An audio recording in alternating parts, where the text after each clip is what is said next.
গতকালই ছিল শুনানির শেষ দিন, আর শুনানির শেষ দিনেও মাইক্রো অবজারভার নিয়োগ নিয়ে জট কিন্তু কাটল না। রাজ্যের পাঠানো অফিসারদের তালিকা নিয়ে ফের চিঠি দিল কমিশন।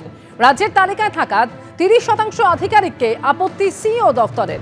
গ্রুপ সি কর্মীদের বর্ধিত বেতনের নিরিখে গ্রুপ বি হিসেবে দেখানো হয়েছে, জানিয়ে আপত্তি নির্বাচন কমিশনের।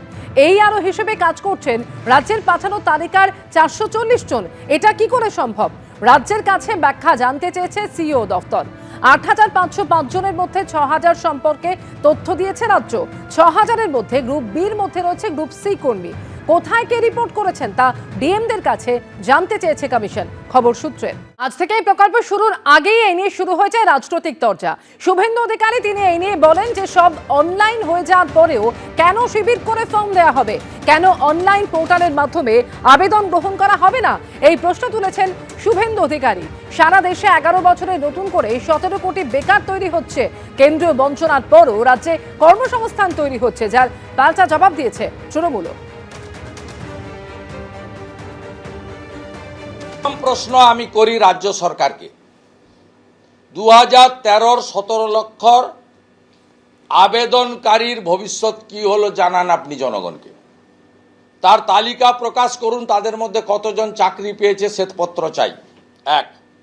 দ্বিতীয় হচ্ছে, আজকের দিনে সব অনলাইন হয়ে যাওয়ার পরে, পোর্টাল হয়ে যাওয়ার পরে, উচ্চ মাধ্যমিক পরীক্ষা চলাকালীন কেন লক্ষ লক্ষ যুবককে কালকে থেকে আপনাকে রাস্তায় নামাতে হবে? আপনি কেন অনলাইন পোর্টালের মাধ্যমে আবেদন গ্রহণ করছেন না? আগামী কাল থেকে এই ড্রামাটা আপনি করতে চলেছেন বেকার যুবক যুবতীদের সঙ্গে। ভাঁওতাবাজ মুখ্যমন্ত্রীর এই ফর্মটাও ফিল আপ করুন, আমাদের কোনো আপত্তি নেই, কারণ এরা দিতে পারবে না, চাকরি বিজেপি দেবে।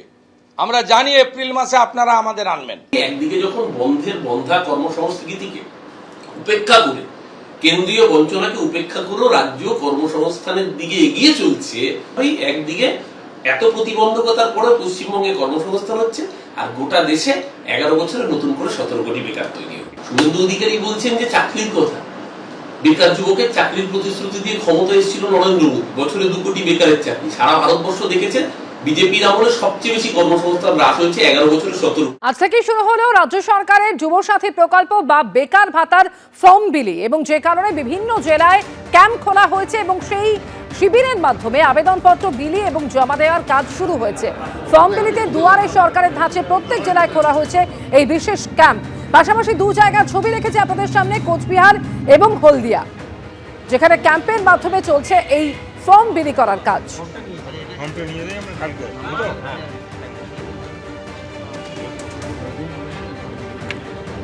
এরকম কাজ করি বা সরকারি কোনো সুবিধা পাই না এখন পর্যন্ত, আমি সেই জন্য এসেছি। অ্যাকচুয়ালি এটা কাজ যদি একটা পাওয়া যেত সেই কারখানায় হোক বা অন্য কোথাও হলেও তাহলে সুবিধা হতো, কিন্তু তার পরিবর্তে ভাতা পাচ্ছি যতটা পাওয়া যায় বেকারদের জন্য। মোটামুটি আমরা ডেলি লেবারের মতো কাজ করি এখানে ওখানে বিভিন্ন জায়গায়। সেই হিসাবে সরকার যে ঘোষণা করছে 1,000 টাকা করে যুবসাথী প্রকল্পে দেবে, তার জন্য আসছি। আমরা একটা স্থায়ী কাজের জন্য আশা করছি। আমরা এমনি নর্মালি কাজকর্মগুলো করি, যেটা আমাদের দৈনন্দিন জীবনে সংসার চালানোর ক্ষেত্রে খুবই সমস্যা হবে, যার জন্য আমরা মমতা ব্যানার্জির যে প্রকল্প, সেই প্রকল্পের উপরে আস্থা রেখে আমরা এসেছি।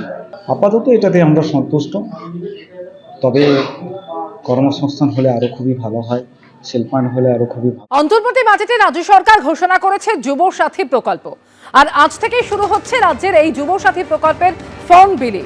জেলায় জেলায় বিশেষ শিবিরের মাধ্যমে আবেদনপত্র বিলি এবং জমা দেওয়া যাবে। ফর্ম বিলিতে দুয়ারে সরকারের ধাঁচে প্রত্যেক জেলায় বিশেষ ক্যাম্প করা হচ্ছে। ক্যাম্পে প্রকল্পের আবেদনপত্র গ্রহণ করে ঝাড়াই বাছাই করা হবে। বেকার যুবকদের 1500 টাকা করে ভাতা দেওয়া হবে এই প্রকল্পের মাধ্যমে। অন্তর্বর্তী বাজেটেই যা ঘোষণা করেছিল রাজ্য সরকার। 15 আগস্ট থেকে চালুর ঘোষণা হয়েছিল বাজেটে, যদিও পরে মুখ্যমন্ত্রী জানান যে 4 মাস এগিয়ে আনা হচ্ছে এই প্রকল্প, অর্থাৎ এপ্রিল থেকেই এই প্রকল্প কার্যকর হবে। প্রকল্প শুরুর আগেই জানিয়ে আক্রমণ করেছেন শুভেন্দু অধিকারী, যার পাল্টা উত্তর দিয়েছে শাসক দল।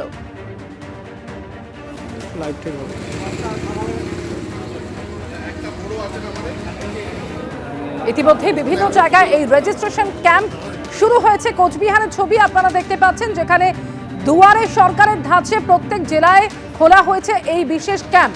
আর এই ক্যাম্পে প্রকল্পের আবেদনপত্র গ্রহণ করা হবে এবং তারপর চলবে ঝাড়াই বাছাইয়ের প্রক্রিয়া।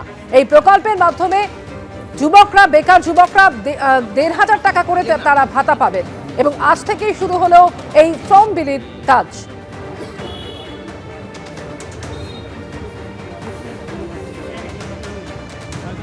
রাজ্য সরকারের নতুন প্রকল্প যুবসাথী প্রকল্পে রেজিস্ট্রেশন শুরু হয়েছে আজ থেকে। কোচবিহার রবীন্দ্র ভবনে কোচবিহার শহরের ১৭, ১৮ এবং ২০ নম্বর ওয়ার্ডের যে রেজিস্ট্রেশন প্রক্রিয়া শুরু হয়েছে, ইতিমধ্যেই কিন্তু রেজিস্ট্রেশনের জন্য অনেকেই আসতে শুরু করেছেন কোচবিহার রবীন্দ্র ভবনে। এবং কোচবিহারে যে ৯টি বিধানসভা আছে, সেই ৯টি বিধানসভার একাধিক ক্যাম্প কিন্তু করা হয়েছে যুবসাথী প্রকল্পের। এবং আগামী এপ্রিল মাস থেকে কিন্তু যুবসাথী প্রকল্পের যারা উপভোক্তা এখানে রেজিস্ট্রেশন করবেন, তাদের কিন্তু অ্যাকাউন্টে টাকা ঢোকা শুরু হয়ে যাবে। সব মিলিয়ে আজকে জেলা জুড়ে এই তৎপরতা শুরু করেছে কোচবিহার জেলা প্রশাসন। ক্যামেরায় শুভ সাহার সঙ্গে শুভেন্দু ভট্টাচার্য, এবিপি আনন্দ, কোচবিহার। কি হবে বুঝতে পারছি না, বললো তো এপ্রিল থেকে হবে স্টার্ট।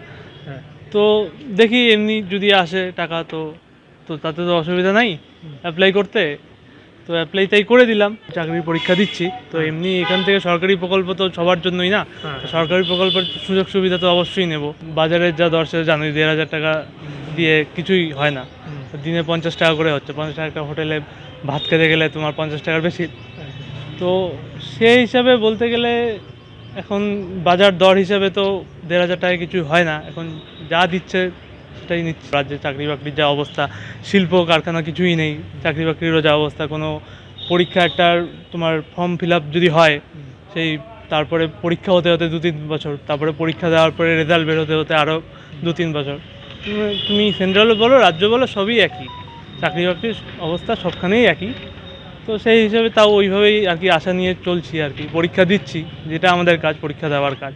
এবিপি আনন্দ, এগিয়ে থাকে, এগিয়ে রাখে।